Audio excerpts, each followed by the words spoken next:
I give permission for this video to be used for biomechanics. My name is Sarah Heron, and I'll be analyzing a left leg, single leg jump. I recorded the video from the frontal view, sagittal view, and posterior view. I'll be analyzing from the sagittal view because it'll be easiest to view all 5 phases.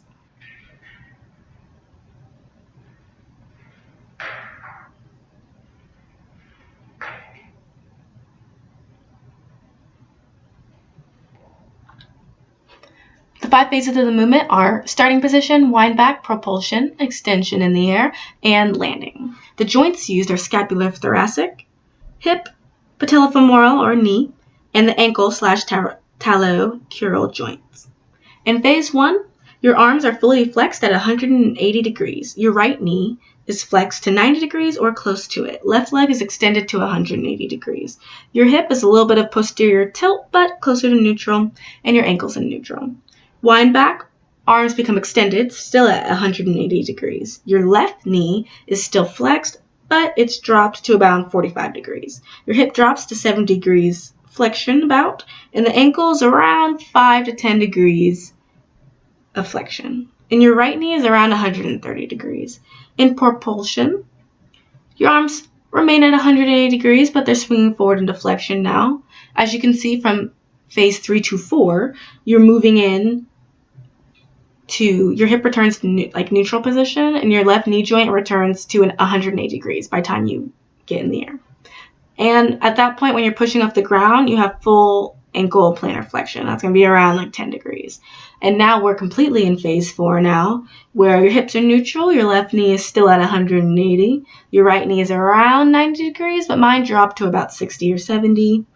And your foot is in plantar flexion, which means your ankle or talocrural joint is also flexed a little bit. When you land, your arms are going to fall to your side back to 180 degrees. Your hip is going to drop to 50 degrees upon impact with the ground before it returns to a neutral position. Your left knee joint contacts the ground at 110, 120 degrees flexion. Your foot is landing flat, so you're going back to that neutral position. As far as muscles go, with the arms, between all the phases, your primary muscles are going to be your pectoralis major, your deltoid. All the fibers are being used, but mostly anterior fibers. Your biceps brachii, long and short head.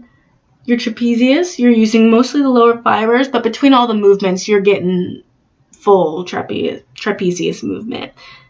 And you're also going to be using your latissimus dorsi, and that's going to happen more so in the wind back phase back here, where the lats are kind of going to come into play.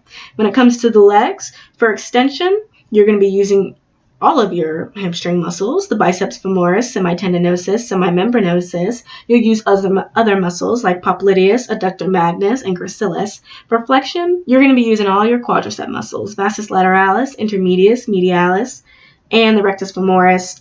You're also going to use your gracilis when it's flexed as well. For the right leg that was trying to stay pretty much the same position, you're going to be flexing your quadricep muscles the entire time. And when it comes to your ankle, the extensor digitorum longus and the tibialis anterior are going to be acting on the ankle. You want to keep your right foot dorsiflexed. That'll be good form.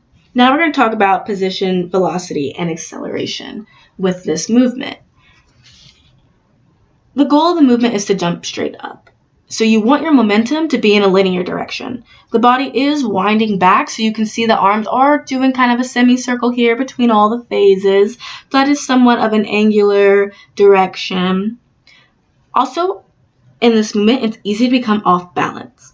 So the knee is going to drive the direction of the body for this movement. If the knee tilts to one side, it's likely the body will follow.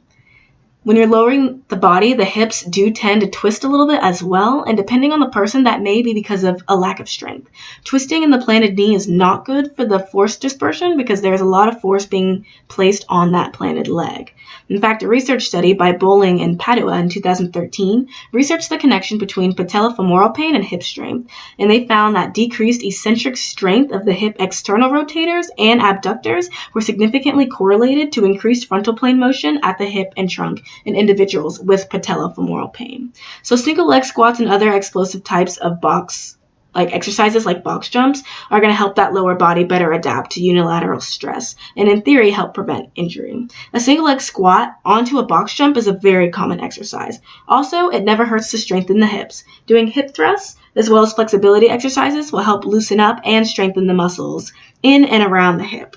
Now for velocity, it's important in every phase, but especially the wind back to propulsion phase. Without velocity, the body probably won't pop off the ground. Any kind of jumping exercise, you want it to be high velocity. This is because jumping helps train the fast twitch fibers. The goal would be for you to be able to use that same quickness, if not faster, when you're sprinting, jumping, lifting, kicking, etc. Other research, a different study by Martinez and et al. In 2018, evaluated the correlation among trunk and hip isometric strength with trunk and lower limb kinematics during a single leg drop vertical jump. Now they tested the isometrics of the strength of their participants' legs with lateral leg lifts and leg curls. Then they did the drop test where you step off a box, land on dominant leg, and then try to produce a max jump. The results showed no significant correlation between peak and movement excursion values of kinematic and hip and trunk isometric strength data. What does that mean for us? Do different types of training. Only focusing on isometric strength will not necessarily help you gain more power. This relates to velocity because strength isn't everything. Strength is important, but power needs to be explosive. Strength and power are two separate skills that need individual attention in exercises in and out of the weight room. So now let's get to acceleration. For phase 3, propulsion momentum is being generated in this phase. This phase has the most acceleration in my opinion, and deceleration begins after peak airtime. So you can see in phase 2 to 3 with my pointer how I'm winding back, creating this force and momentum, then driving that momentum up. And now we're at peak airtime and deceleration will start after. Also, if you land unevenly when you come down, you can twist your ankle or worse. So it's really important to land flat on your ankle. Here, my ankle's not too flat, but by the time I landed, my ankle was flat. And I want to show you guys another video looking at it.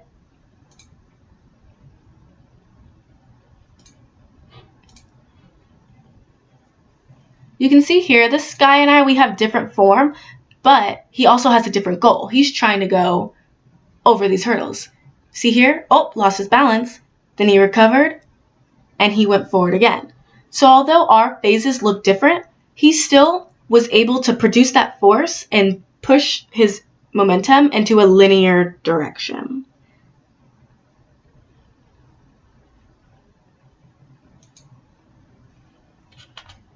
That's my analysis. Thank you guys for listening.